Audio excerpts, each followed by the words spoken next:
এবং তিনি প্রেসকে বলেছেন যে আমাদের এই শান্তিপুর বিধানসভার যে উপনির্বাচন হয়েছিল এবং রানাঘাটের যে বিধানসভার উপনির্বাচন হয়েছে, যেখানে আমাদের বিধায়ক ডক্টর ব্রজকিশোর গোস্বামী ৬০,০০০-এর বেশি বসে জয়লাভ করেছেন। স্বল্প সময়ের মধ্যে এসআইআর ফর্ম ফিল আপ করার স্বরূপ নাগরিকত্বের প্রমাণ দিতে গিয়ে আতঙ্কে ভোটারদের হতে হয়েছে মৃত্যু। বিএলওরা কাজের চাপে মারা গেছেন, অনেকেই শহীদ হয়েছেন। শহীদ বেদিতে মাল্যদান করে আজ ভোটার দিবসে তৃণমূল কংগ্রেসের পক্ষ থেকে করা হলো প্রতিবাদ সভা। আর রানাঘাটে মুকুটমণি অধিকারী তিনি বিধায়ক হিসাবে নির্বাচিত হয়েছে। তিনি বলেছেন যে শান্তিপুরে উপনির্বাচনে নাকি ভোট হয়নি, আমরা নাকি ভোট লুট করেছি। আমি এই মঞ্চে থেকে আপনাকে আহ্বান আগাম জানিয়ে রাখলাম যে 2026 সালের নির্বাচনে ভোটের দিন আপনার এমপি জগন্নাথ সরকার, আপনি নিজে এই শান্তিপুরে ঘাঁটি গেড়ে বসে থাকবেন। শান্তিপুরের মানুষ আমরা বিধায়ক ব্রজকিশোর গোস্বামীকে এই মাটি থেকে, এই শান্তিপুর বিধানসভা থেকে আবার ৬০,০০০ বসে জেতাবো। আপনার সামনে ভোট হবে, আপনি সেখানে থাকবেন। আপনাকে আমরা এখান থেকে চ্যালেঞ্জ জানিয়ে দিলাম। আমরা আপনাকে সম্মান জানিয়ে বললাম, আমরা শান্তিপুরের মানুষ, আমরা বিরোধী দলের কোনো রাজনৈতিক নেতার বিরুদ্ধে কুরুচিকর কোনো মন্তব্য আমাদের কোনো নেতা করে না। জগন্নাথ বাবু মাননীয় সাংসদ, তিনি একটি ঘটনা গবারচড়াই ঘটেছে, আপনারা সবাই সংবাদ মাধ্যমে দেখেছেন, যে একটা বিজেপি কর্মীর বাড়িতে আগুন ধরিয়ে দেওয়া হয়েছে। তার অভিযোগ কি? পবিত্র বিশ্বাস, সেই বিজেপি মেম্বারের নাম। তিনি বলেছেন যে শান্তিপুরে সভাপতি যেদিন থেকে বৃন্দাবন প্রামাণিক হয়েছে ক্রিমিনাল সুলভ আচরণ করছে। আমি শান্তিপুরের মানুষের কাছে শুধু এইটুকুনি বলতে চাই যে আমরা সেই শান্তিপুরের মাটিতে জন্মেছি। এই শান্তিপুর শহর ৫০০-৫৫০ বছরের পুরনো শহর। এই শহরের কৃষ্টি, সংস্কৃতি, ধর্মীয় ভাবাবেগ, এখানকার মানুষের শিক্ষা দীক্ষা, এই শহরে অনেক কবি, সাহিত্যিক, মণি, ঋষি, গোস্বামী বাড়ি, এর শান্তিপুরের অবদান অনেক। এই শান্তিপুরের ইতিহাসটা আমি মাননীয় সাংসদকে বলবো, ভালো করে শান্তিপুর সম্বন্ধে জানুন।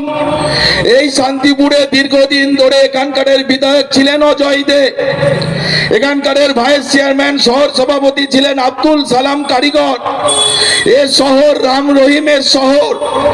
এ শহরে 34 বছরের বামফ্রন্টের আমলের অনেক শাসন অত্যাচার আমরা দেখেছি। এই শান্তিপুর বিধানসভায় প্রায় 167 জন জাতীয়তাবাদী মানুষ খুন হয়েছে এই শান্তিপুরে। শান্তিপুরে তৃণমূল কংগ্রেস আমরা যারা করি এবং মমতা বন্দ্যোপাধ্যায়ের নেতৃত্বে আমরা যারা তৃণমূল কংগ্রেস করি, একটা কোনো ঘটনা আপনারা উদাহরণ দেবেন যে একটা কোনো ঘটনায় আমাদের তৃণমূল কংগ্রেসের কোন কর্মীরা যুক্ত আছে? আমরা আমার অসহায় মানুষের পাশে দাঁড়িয়ে, শান্তিপুরে নিপীড়িত মানুষের পাশে দাঁড়িয়ে বামফ্রন্টের আমলে আমরা রাজনীতি করেছি। আমরা ছাত্র জীবন থেকে লড়াই সংগ্রাম করে আমরা এই জায়গায় এসেছি। শান্তিপুরের মানুষ যা চায় আমরা সেটাকে করি, শান্তিপুরের মানুষ যা চায় না আমরা সেটাকে সমর্থন করি না। জগন্নাথ বাবু সেই ঘটনার দায় সম্পূর্ণটা আমার ওপর চাপিয়েছে। সংবাদ মাধ্যমের কাছে বলেছে বৃন্দাবন প্রামাণিকের নেতৃত্বে ওই বাড়িতে অগ্নিসংযোগ ঘটেছে, কিন্তু এফআইআর করলেন কে? এফআইআর করেছেন পবিত্র বিশ্বাসের মা। পবিত্র বিশ্বাসের মা থানায় দাঁড়িয়ে বলেছে, না, বৃন্দাবন বাবার বিরুদ্ধে আমার কোনো অভিযোগ নেই, বৃন্দাবন এ ঘটনার সঙ্গে যুক্ত থাকতে পারে না, আমি বৃন্দাবনের নাম এফআইআর লিখতে পারবো না। আপনি মাননীয় সাংসদ, আপনি কান খুলে শুনে রাখুন, আপনার কোন কর্মীরা যদি আশেপাশে থাকে তাকে বলে দেবে যে গোবচ্চরের অতীত ইতিহাসটা জানবার জন্য। ওই গোবচ্চরা একটা অত্যন্ত স্পর্শকাতর সংবেদনশীল জায়গা ছিল একটা সময়। প্রতিদিন আমরা ছোটবেলায় সিপিএম এর মার্ক্সবাদী কমিউনিস্ট পার্টির শাসনকালে ওই গোবচ্চরায় 4 জন মানুষ খুন হয়েছে, আমাদের কংগ্রেসের মানুষ। এবং প্রতিদিন সন্ধ্যেবেলায় আমরা বোমের আওয়াজ কানে না নিয়ে ঘুমোইনি, আমরা যারা চর এলাকার মানুষ। আমি নিজে সর্বদলীয় বৈঠক করেছি, আপনার দলের প্রতিনিধিরা উপস্থিত ছিল সেই মিটিং এ। পুলিশ প্রশাসনের সহযোগিতায় ওই গোবচ্চরায় প্রায় 200-র উপরে মামলা ছিল। অনেক মানুষ কোর্টে হাজিরা দিতে দিতে মানুষ মারা গেছে। সেই জায়গায় এখন মানুষ শান্তিতে বসবাস করছে। একটা এফআইআর হয় না গোবচ্চরায়, একটা মানুষ খুন হয় না, অশান্তির বাতাবরণ নেই। বিধায়ক বারবার আমাদের ব্রজকিশোর গোস্বামী গোবচ্চরটাকে আলাদাভাবে নজর রাখে। আমরা তার কাছে বারবার বলেছি, পুলিশ প্রশাসন সব সময় সতর্ক থাকে। তার বাড়িতে সিসিটিভি ক্যামেরায় মোড়া, এখনো অব্দি তার ঘটনার কোনো প্রমাণ পাওয়া যায়নি। কিন্তু আপনি না জেনে না বুঝে আপনি এ ঘটনায় আমাদের দলের নাম জড়াচ্ছেন।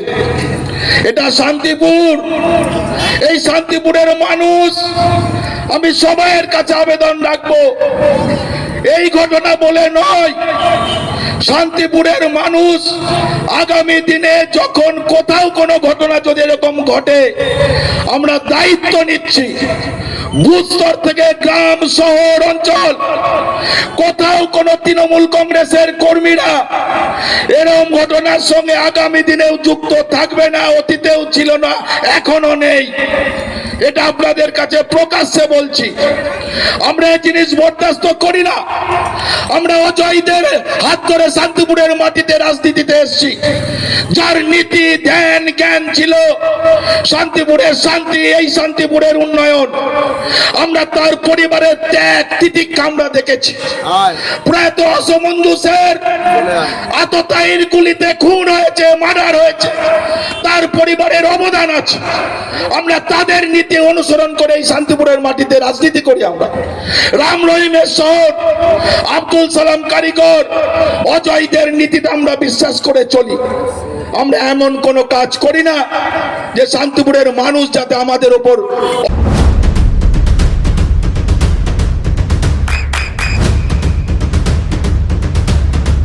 বৃষ্টিতে স্বস্তি। বৃষ্টি অ্যাকোয়া বিশুদ্ধ পানীয় জল।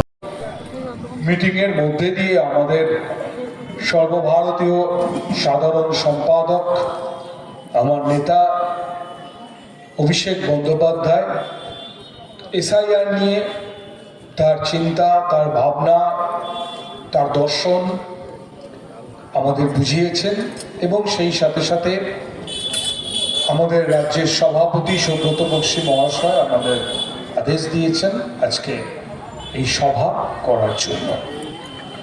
নিশ্চিতভাবে আমি বসে থেকে শুনছিলাম, সনদ চক্রবর্তী বলছিলেন, ভাইস চেয়ারম্যান বললেন, অ্যাডমিট কার্ড মাধ্যমিকের এটাকে গ্রহণ করার জন্য একটা লড়াই চলেছিল। টিএন সেশন যখন প্রথম ভোটাধিকার ক্ষেত্রে এটি গুরুত্বপূর্ণ সিদ্ধান্ত নিয়েছিলেন নির্বাচন কমিশনের প্রধান হিসাবে যে ভোটার কার্ড তৈরি করা, সেখানে একটা অদ্ভুত সমস্যার সম্মুখীন ভারতবর্ষ হয়েছিল যে বহু মানুষেরই জন্ম হয়েছিল বাড়িতে, কোনো সরকারি হসপিটাল নয়, বেসরকারি নার্সিংহোমের তো প্রশ্ন সেই সময় সেইভাবে উঠতই না। এন্টায়ার ভারতবর্ষে এই সমস্যা হওয়ার জন্য তিনি সিদ্ধান্ত নিলেন যে মাধ্যমিকের অ্যাডমিটকে এজ প্রুফ সার্টিফিকেট হিসাবে গণ্য করা হোক। এই এজ প্রুফ সার্টিফিকেটের মান্যতা মাধ্যমিকের অ্যাডমিট যখন পেল, তখন আমরা চাকরির পরীক্ষার ক্ষেত্রে পশ্চিমবঙ্গে অথবা পশ্চিমবঙ্গের বাইরে যে কোনো পরীক্ষার ক্ষেত্রে আমরা এইচবুক সার্টিফিকেট হিসাবে আমরা মাধ্যমিকের অ্যাডমিট কার্ডকে ব্যবহার করা শুরু করলাম। এমনকি কলেজে ভর্তি হওয়ার ক্ষেত্রেও এই নিয়মটা চালু ছিল। এবারে নির্বাচন কমিশন অদ্ভুতভাবে অ্যাডমিট কার্ডকে বাতিল করে দিল। সার্বিকভাবে আমাদের দলের সাংসদরা উপস্থিত হলেন দিল্লিতে, আলাপ আলোচনায় সঠিক কথা না বলার কারণে সুপ্রিম কোর্টের দ্বারস্থ হলাম আমরা। একমাত্র রাজনৈতিক দল তৃণমূল কংগ্রেস, যারা এসআইআর নিয়ে আলাদা চিন্তা ভাবনার জায়গা তৈরি করবে। প্রথম, যদি প্রবীণ নাগরিকদের ভোট বাড়িতে গিয়ে নেওয়ার রেওয়াজ থাকে, রীতি থাকে, তাহলে কেন সেই মানুষগুলো বিডিও অফিসে যাবে?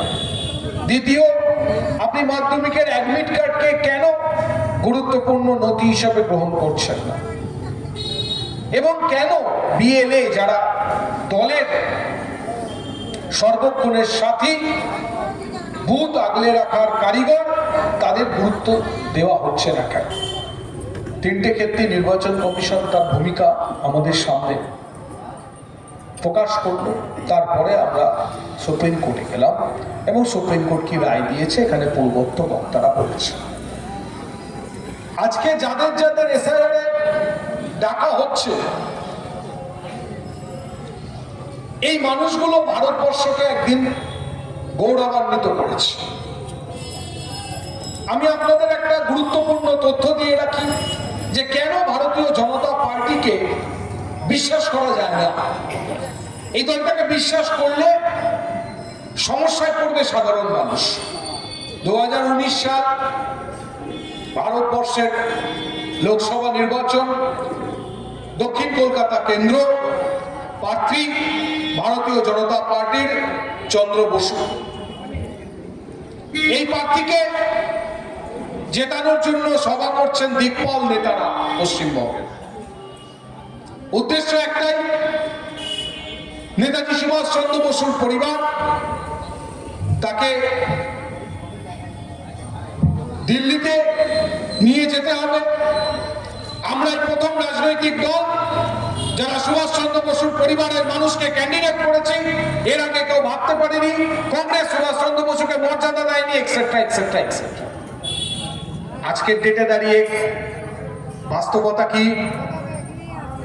বাস্তবতা একটাই, চন্দ্র বসুকে এসআইআরে নোটিশ ধরানো হয়েছে, তাকেও হেয়ারিংয়ে ডাকা হয়েছে। সেই জন্য এই রাজনৈতিক দলটাকে বিশ্বাস করা যাবে না। যে হিন্দুরা ভাবছেন যে আমাদের নাম বাদ যেতে পারে না, কারণ ভারতীয় জনতা পার্টি একটা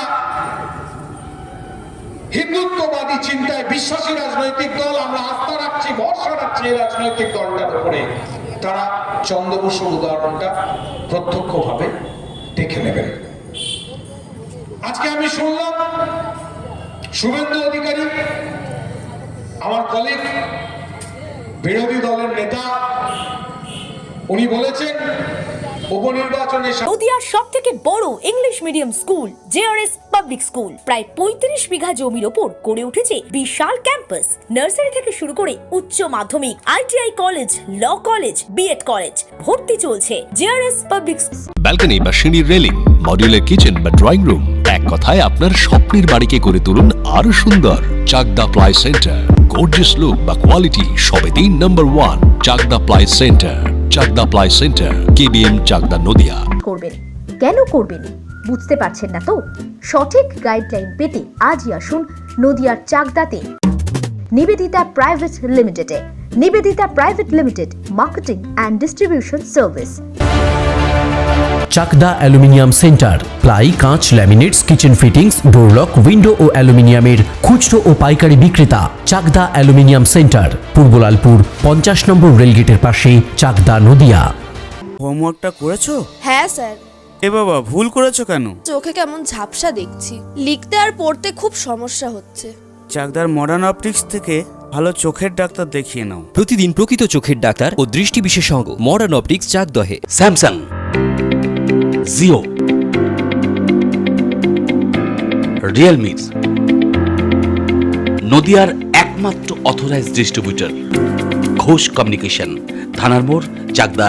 ভাবছেন 3 স্টার ক্যাটাগরিতে কাটাবে? রুম রে মাত্র 1500 টাকা থেকে স্টার, খাওয়া দাওয়া রিজনেবল প্রাইস। নদিয়ার একমাত্র 3 স্টার ক্যাটাগরি হোটেল এনবি সোনার বাংলা হোটেল, কল্যাণী এইমসের ঠিক উল্টো দিকে, কল্যাণী, নদিয়া।